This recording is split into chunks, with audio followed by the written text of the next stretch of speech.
How you doing? My name is Christopher Brown. You're now listening to Sports Talk with Chris, and this is episode 19. Now, for the Sixers to be successful in the playoffs, there's some things that they need to address. Starting off with Ben Simmons. Ben Simmons needs to be 100 times more aggressive. Now, I know he was hurt towards the end of the regular season, before Corona happened.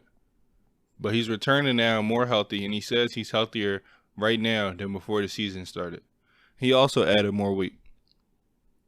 So with all those factors, he needs to be 100 times more aggressive with the shots he takes on offense. I mean, Ben Simmons and Giannis are about the same height, give or take the same weight. The difference, though, Giannis dunks every time he's in the paint. He doesn't try to do no trickery layups, jelly. No, Giannis don't got time for that. When Giannis is in the paint, he's dunking. That's what I need Ben Simmons to do. If you're not going to take, an open mid-range, then when you're in the paint, bro, you need to score at a high level. You need to dunk everything. No more layups. It's not like he's not athletic enough to do it. He can jump out the gym. So I don't understand why he's not dunking more. If you're not going to be a shooter, then you have to be dominant in the paint, bro. And I love your game. But you just have to be more dominant in the paint. I mean, last year in the playoffs, he averaged about 10 shots a game and 3 free throws. That's not aggressive enough. Especially now we don't got Jimmy Butler no more. You're going to be that main ball handler in that starting lineup. You're the main ball handler for the team. You got to be more aggressive when the playoff starts. I'm talking about he needs to shoot at least 14, 15 shots in the playoffs. He needs to get a free throw line. He needs to attempt about 8 free throws a game, at least. I'm not saying you have to be a jack, but by you being more aggressive, by you, being more dominant in the paint, people are going to start helping more. So not only is that going to help your offense by you being more aggressive, but it's also going to help the whole team in general. When your point guard isn't aggressive and he just stands and passes the ball, that's not going to do anything for the team.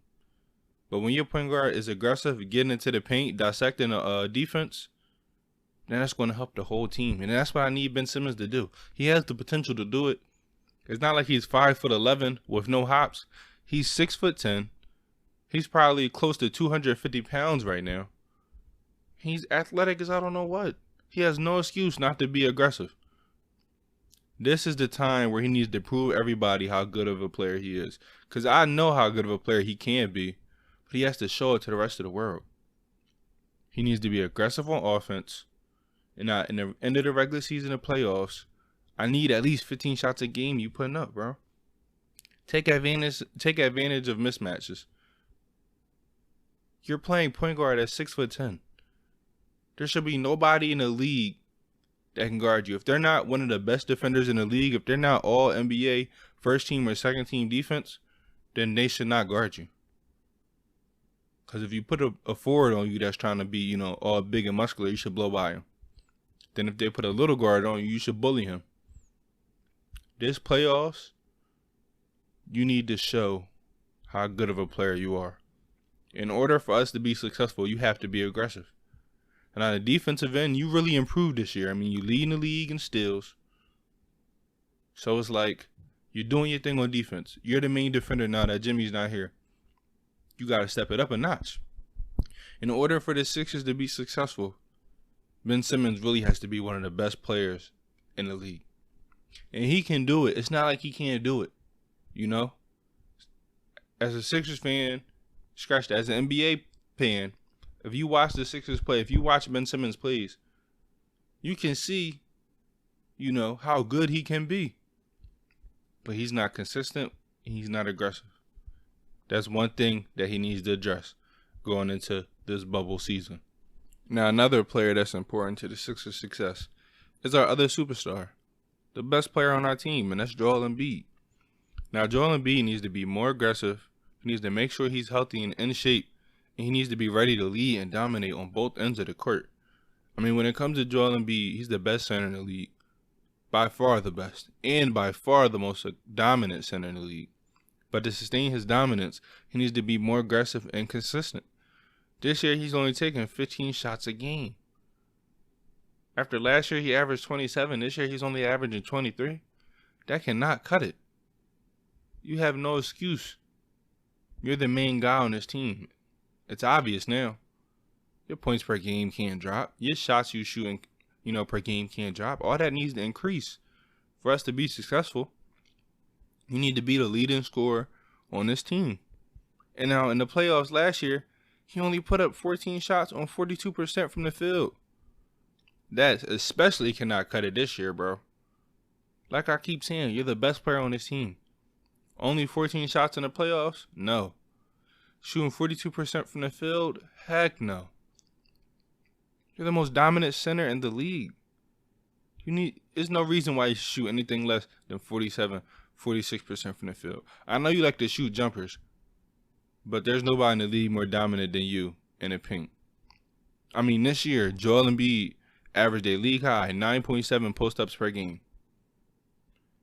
His 1.12 points per possession on post-ups is the best mark amongst 21 players who average at least 2.5 post-up possessions per game. You know what that means? He's the best post-up player in the league. He needs to show it more. He needs to. I know you like to shoot jumpers, that's cool. But you need to assert your dominance in the paint before anything.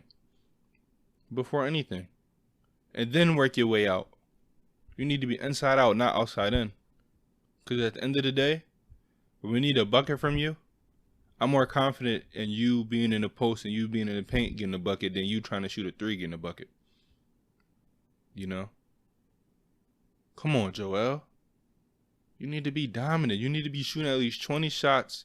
At this point, this little 8-game regular season in the bubble, you need to get in the habit of shooting more shots.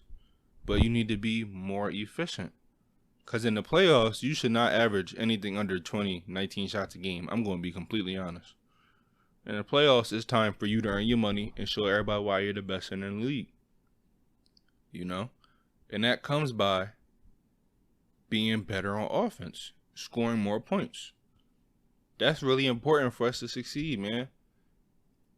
Everybody in the NBA knows, especially Sixers fan knows, once Joel Embiid gets rolling, nobody in the league's going to stop him. Too big, too strong, can create his own offense. Now on the defensive side, you need to be that rim protector, which we know you can. Everybody in the league knows you can. You just need to be more consistent at it. When somebody comes in the paint, you need to get their shot out of here. Or you need to have a great contest. You have the ability. Joel Embiid has the ability to be not only the best center on offense, but the best center on defense. Once he can click that defensive side with that offensive side, it's scary how good he's going to be. And I hope he shows it in the playoffs. I honestly do. Another player in our starting lineup is Tobias Harris. In my opinion, he's one of the biggest factors to the Sixers' success. If he is scoring at a high, efficient rate, it helps everybody on the team more than anybody else. Tobias Harris is scoring at a high rate, at a high efficiency. That's the best thing the Sixers could have. He needs to average at least 19 points on 48% from the field. And at least over 39-40% from the three. Now this year he's averaging 19 points, 47% from the field. That's nice. But he's only shooting 36% from the three, man. That's not, that's not good enough. I'm sorry. In our starting lineup, you got Joel, you got Ben. Let them dominate the paint. Tobias, I know you're a scorer. You can score on all three levels. But that 3-point percentage needs to be higher for us to be more successful. If you can shoot, 3 of 5, 3 of 6, 2 of 5 even. That's better than you shooting 1 of 4. We need you to be hitting, man. Shooting a 3 at a high clip to help space the floor and keep the defense honest. Tobias Harris, you're more than a shooter. I understand that. But when it's time for you to shoot these catch and shoot threes, you need to be efficient at it, bro. I think he's one of the biggest X factors because it's times where Tobias Harris can lead the team, in scoring one night because he can create his own shot at any time, because he can score on all three levels, because he's at the wing position. And he might have a matchup on him that he can take advantage of. But he has to be consistent at it. He has the ability to. I need to see it, though, especially in these playoffs. We need somebody other than our two superstars to take over a couple nights. And that only other person is Tobias Harris. He got the ability to, man. I keep harping on he has the ability to. He's averaging 19 points already. He just has to be more efficient at it. Especially at that three-point shot, man. If you can shoot 39-40% from the three, if you hitting, oh my goodness, the sky's the limit. The sky's the limit. Okay, so I talked about Ben Simmons, Joel, Tobias. Now it's time to talk about Josh Richardson. Now for the Sixers, he is our 3-and-D guy, but he hasn't been consistent on a three-point shot this year. He's only made 34.6% of his 3.4 catch and shoot three-point attempts this year, whereas last year he made 38% on 4.6 attempts. For us to win not only in the regular season, but most importantly in the playoffs, he has to average at least 2 made threes per game, on higher than 37%. It's crucial for him to help space the floor out. It's crucial for him to help keep the defense honest. Because he's not, as talented as Tobias when it comes to creating his own shot. He's not. So when it comes to, catch and shoot threes in general, but especially when they catch and shoot threes, you gotta be efficient, man. You have to. Because that's what we need you to do. We need you. If you're open at the three-point line and the ball's in your hand, you have to be hitting, bro. Because if he's hitting his shots, oh my goodness. If he's hitting his shots, that's going to help everybody out. Everybody. But most importantly, him. Before I even talk about anybody else, his confidence is going to be up there. So if he has the confidence of him making his catch and shoot threes, it's going to help the rest of his offensive game out. When he has to pump fake, take a dribble, shoot mid-range. Or he has to pump fake and go to the paint. You got to hit your threes, Josh Richardson. Now, on the defensive side, he's a good defender. But him and Ben Simmons need to be the best defending backcourt in the league, especially going into this playoffs. They both have the ability to guard ball. So switching back and forth, man, one guarding ball, one guarding the other two guard, or the other person that doesn't have the ball, they need to lock that up. Josh Richardson is on ball. He needs to dominate that person. If it's a smaller guard, Josh Richardson got him. Josh Richardson needs to dominate that person, man. Honestly. If he's not going to be hitting his shots at a high level, then he has no choice to be a dominant defender, man. No choice. Okay, so I named 4 starters. So who's the 5th starter? I personally don't think Al Horford should be starting for the remainder of the season. Not because he isn't talented anymore, but because I don't believe the head coach knows how to put him in there and use him to his best ability. So if Al Horford isn't a starter, who do you think it should be? Now, I think whoever this starter needs to be a consistent shooter, a good enough scorer to spread the floor out. He needs to be a good enough defender, to guard multiple positions. Now, that player to me for the Sixers, I think is going to be Glenn Robinson III. Now, we acquired him, a couple weeks before the season was forced to end. Now, this year he's shooting 38% from the 3, which is perfect for the Sixers. If he can be consistent on that end, especially on the catch and shoot, oh my God, he's going to fit so perfect in the starting lineup. And not only that, Glenn Robinson, he has the ability to slash.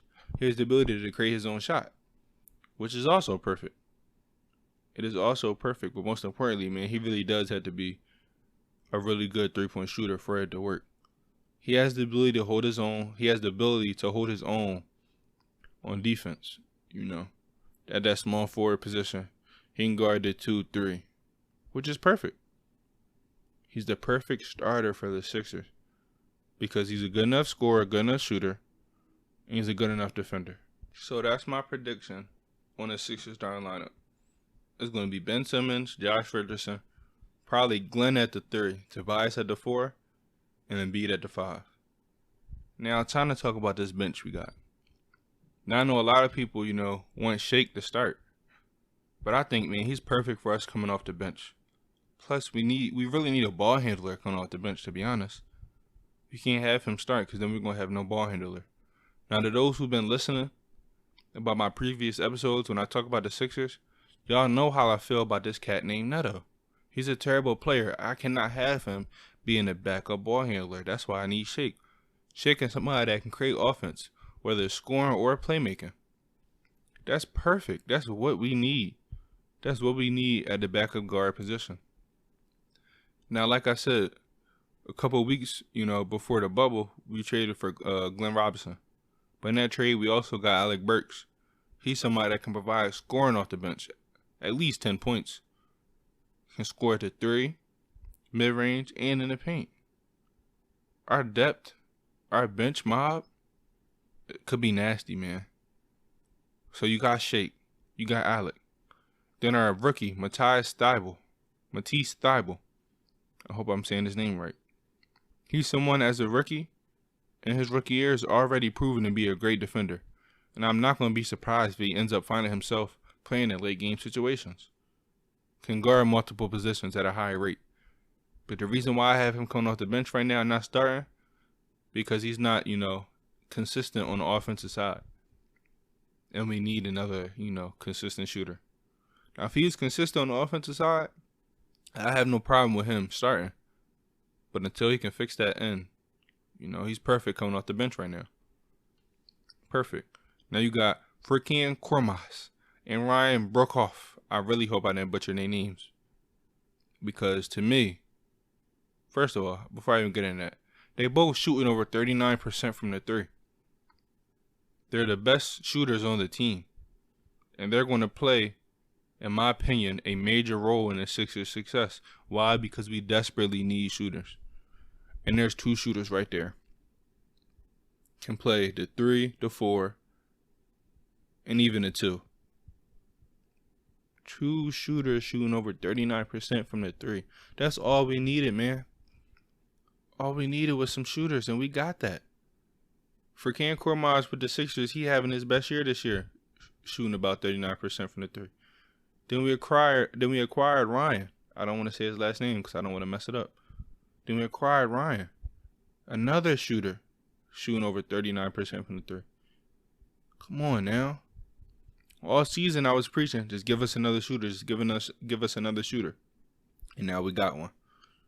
So like I said, they're going to play a major role, in my opinion, in the Sixers' success. We also have Mike Scott, who hopefully can be a consistent 3-point shooter. This year he only shooting 36%. Mike Scott, I need you, man. You's my guy. I need you to be hitting at a higher rate so you can get into the rotation. Now the biggest key for our bench mob is going to be Al Horford. Like I said, I don't think Al Horford should be starting. I think he should be coming off the bench being a 6th man. Off the bench, he can provide leadership. And he has the best opportunity to play to his strengths. To show his skill set. To show he's not washed. Because he's not. But what he does just doesn't fit in our offense. With Brent Brown as being a coach. Brent Brown doesn't know how to put him in the offense and let him play to his strengths. So let him come off the bench, let him lead this bench mob, and let him dominate.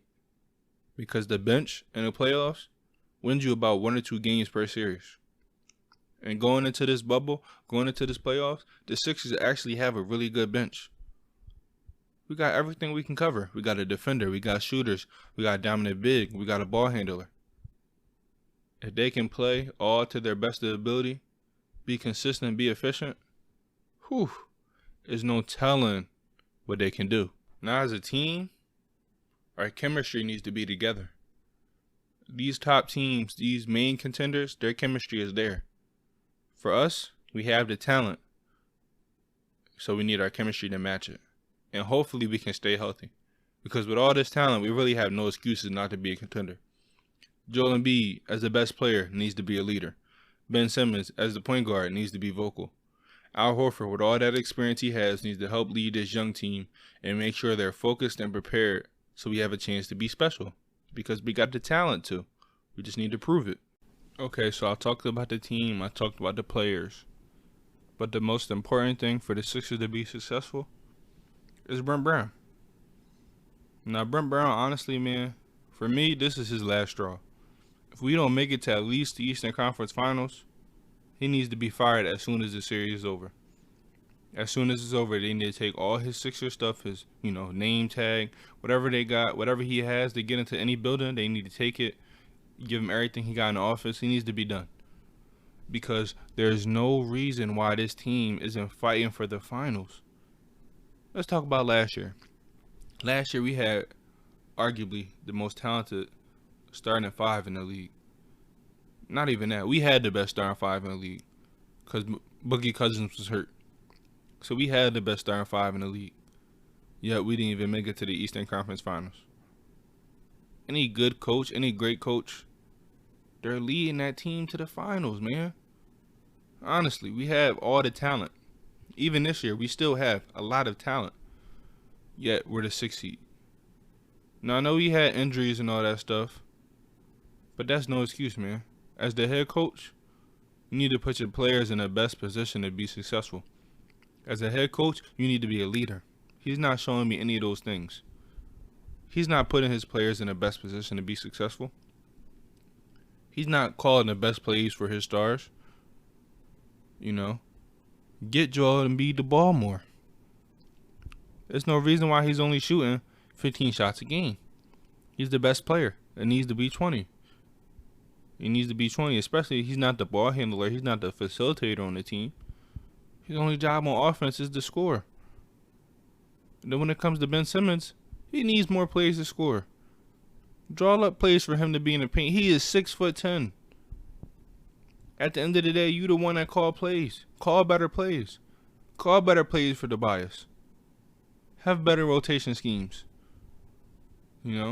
Tobias, if he's not getting the ball a lot at the beginning of the game, have him come in sometimes with the second unit so he can get his shots up. So he could be warm. He could be ready for the fourth quarter. How are you not getting this Al Horford trade right? I understand, you got two big men in an era where it's a lot of space. But at the end of the day, if you got two big men in an era where it's a lot of space, then a lot of teams power forward, they're going to be playing small ball. So take it back to the old school days. Just dominate in the paint. He was trying to make us in the beginning of the year a three-point shooting team, a jump shooting team. We didn't have a lot of shooters. Now we getting some shooters. Going into the playoffs, we have some shooters, so it may work. But in the beginning of the year, you was trying to make us into a jump shooting team with only two consistent shooters. You was trying to turn Al Horford to somebody he's not. Al Horford is not a stretch four. He's somebody on the offensive end that can do a lot of things. But he's not a great shooter. There's no reason why you didn't just have them dominating in the paint. You could have had them doing pick and rolls. I'm just saying, bro. Only a bad head coach can mess that up. I'm sorry. You got Al Horford, somebody guarding him that's 6'7", and you have him shooting jumpers. He needs to be attacking them in the paint.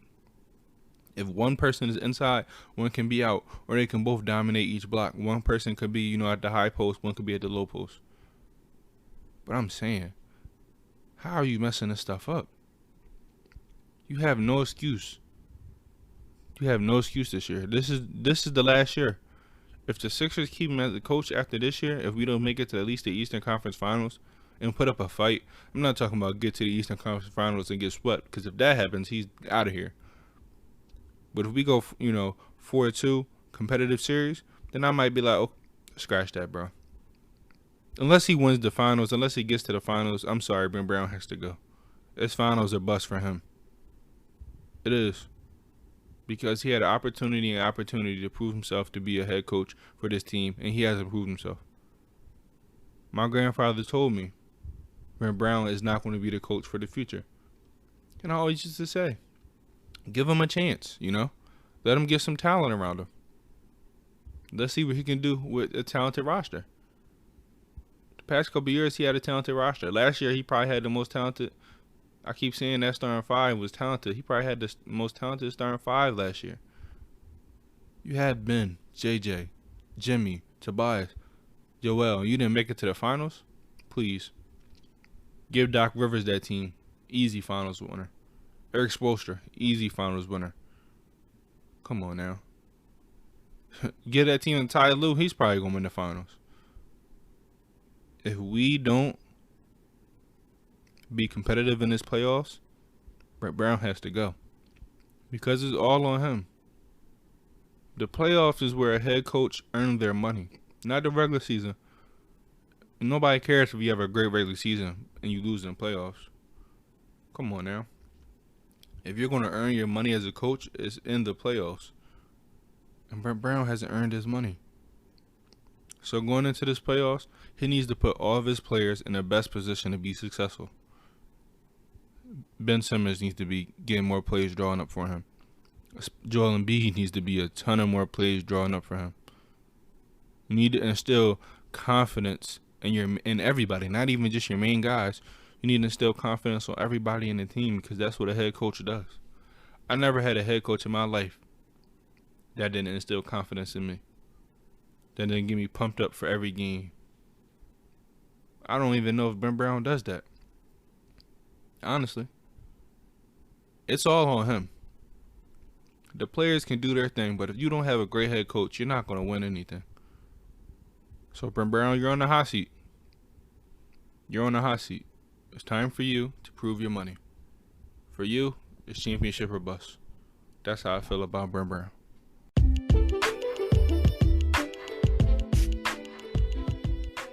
That's a wrap for this episode.